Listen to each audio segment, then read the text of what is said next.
So you have to ask yourself, the more volume you want, the higher the percentage goes. And that's why you babysit it and manage it on ROAS, right? When I said that if you're only doing a small pocket and this is all I'm going to do, percentage going to be 3.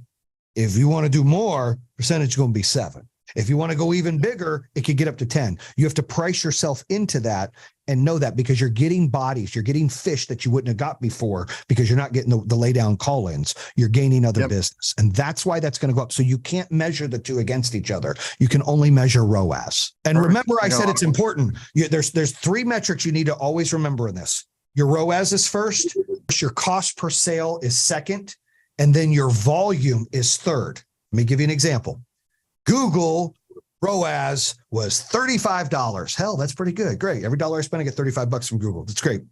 Facebook was $20. Well, it's not as good as Google. And native was 15. Stay with me. Well, Google only gave me 10 deals for the month. Facebook gave me 35 and native gave me 3. Where do you want to spend most of your dollars? So here's what I would do. So now I have my $1,000 to spend. Well, that's a great return. Let me turn that knob up and see if I can continue that. Guaranteed in marketing, no matter what you're doing, the more you spend to get more deals, the higher the cost is per sale. It's facts. It's not going to stay at 20, 35 ROAS. It's going to trickle down as you gain more volume. So what the answer to this is, I would go 50% in Google, like up. If I have dollars, I have 1,000, I'm going to spend 2,000. I give 500 extra to Google. I give 400 extra to Facebook. And then I give 100 extra to the other one, right? Because you always want to sprinkle the dust.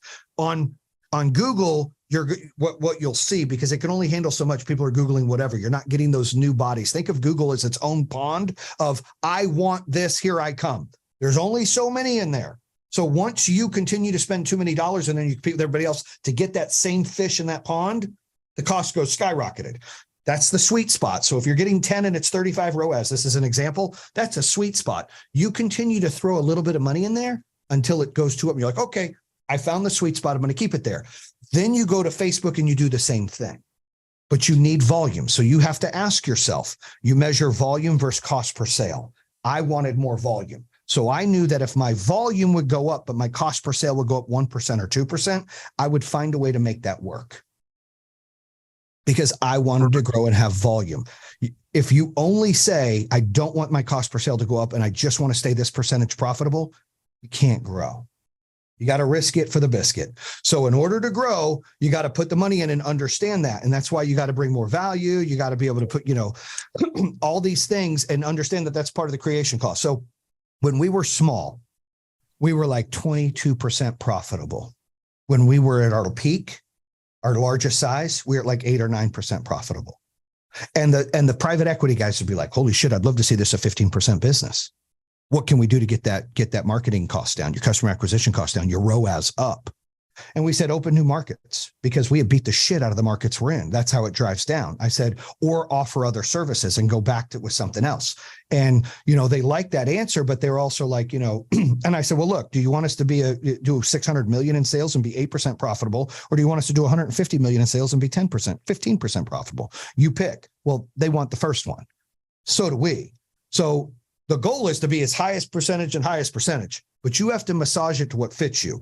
In a company like yours that wants to expand, you got to understand that you're in a pond where it's cheap, but that pond is never going to stay cheap because there's only so many bodies in that pond. And if you want to expand, you're going after a different kind of fish, a fish that isn't saying, oh my gosh, I need this. Let me Google. A fish that goes, interesting. I think I want that. And eventually that will be your biggest pond, because you're going to get more out of that than the people that need it, because you're creating the market. It will cost more, but you'll get more volume.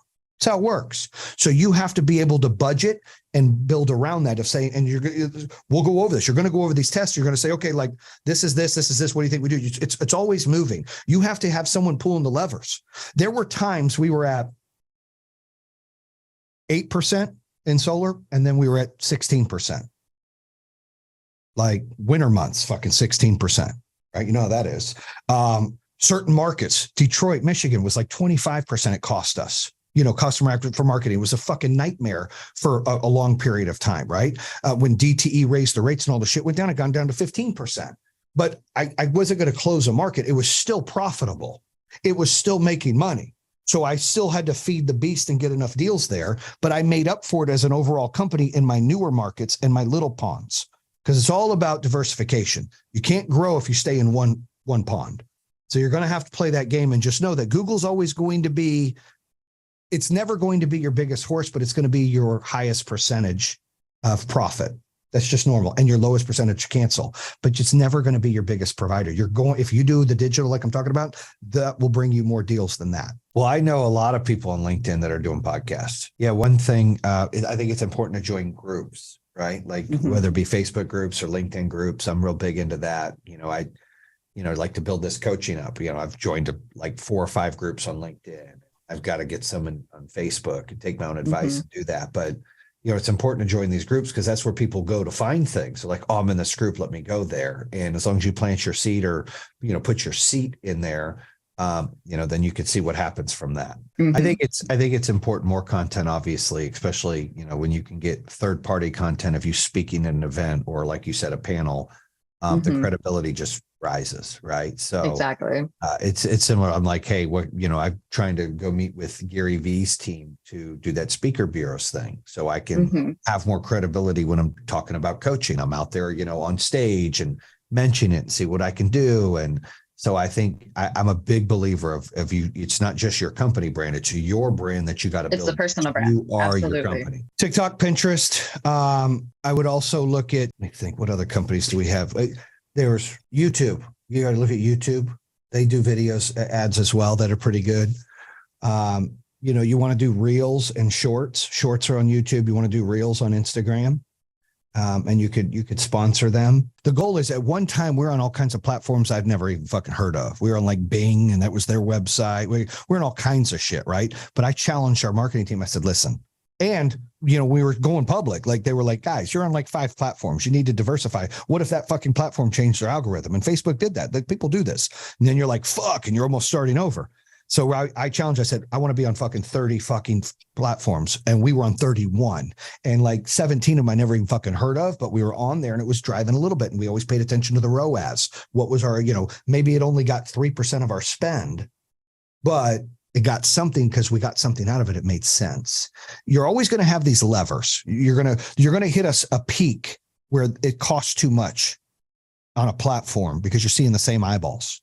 Right. Yep. So it's like, when you hit that peak, you need to know when it's like, okay, I don't, that's my threshold. I don't want to go higher than. So, and if I need more juice, if I need more customers, I need more volume, more gas, I got to diversify into the other platforms. I can't push this one too high, because you will eventually price yourself out. Like, when you're in a market so long and you're just pounding it one platform, that shit just goes up. It doesn't go down. So you want it to stay around the same. That's a sweet spot. One thing you'll always notice too, if you expand, and I'm hoping that's what we could get you to do, open up new markets, go in new places. When you do that, the lead cost and your goes way down, your dispatch goes way down, and your ROAS goes way up real fast, because you're the first one in there on the digital, right? Once you saturate your own market, it stays consistent. I remember when we first started doing digital marketing, like in Michigan, we were paying like $10 a lead. When we closed, we were paying $100.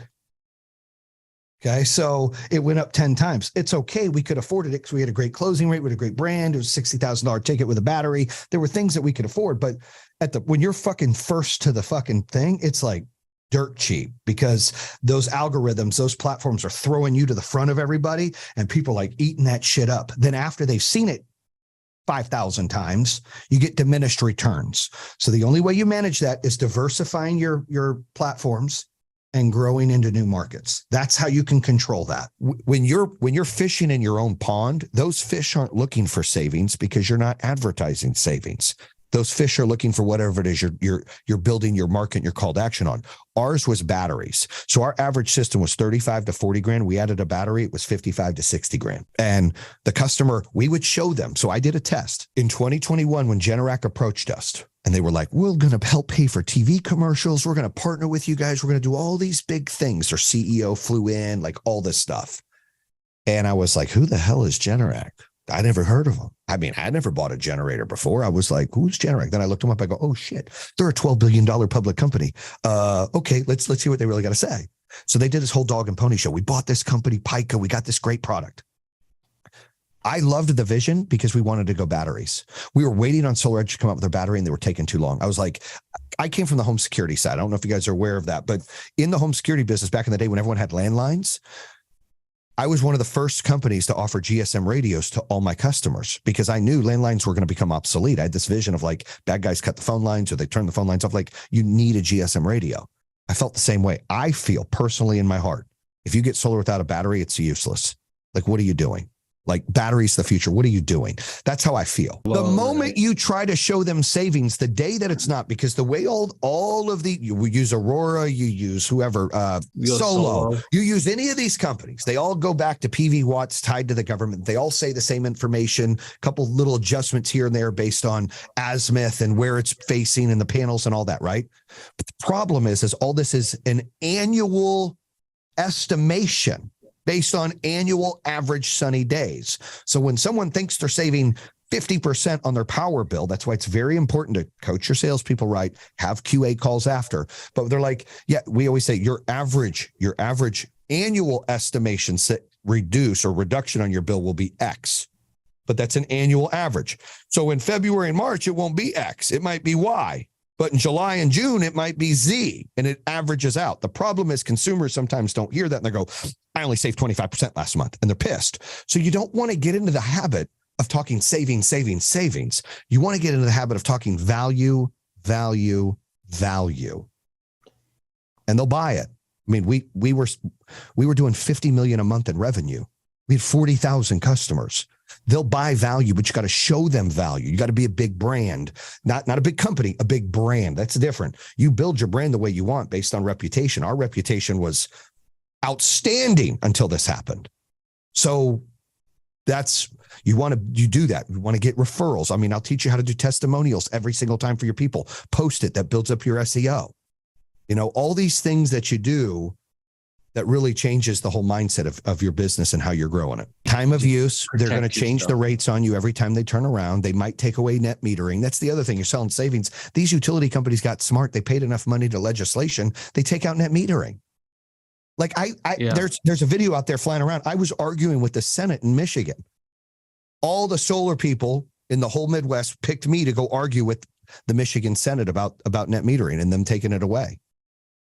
Like I was a whole 20-minute argument. I crushed it. I thought it was really good, we got most of our way, but we ended up meeting in the middle of some stuff, but they were taking it away from consumers and the batteries combat that. And I told them in the Senate meeting, I said, well, all you're going to do is force these people to get batteries and buy less of their power. So that's fine. You're going to upset your constituents and our consumers. And they're going to say, you know what, DTE, and you know what, whatever the other power company is out there, we're done with you. We're just going to get a battery and store most of our energy now and buy very, very little from you. So you guys are hurting yourself. That's fine. Like that was the conversation on the Senate floor, but it's all value and it's all marketing, like how you market, how you build your brand, right? You credibility, testimonial videos. You're in with a home and they're like, oh, you're like, yeah, Mitch down the street in the same city. Look at our Facebook, look at our Instagram. It's posting consistently, right? Not every now and then, consistently. Yeah. All those things start to add up every day.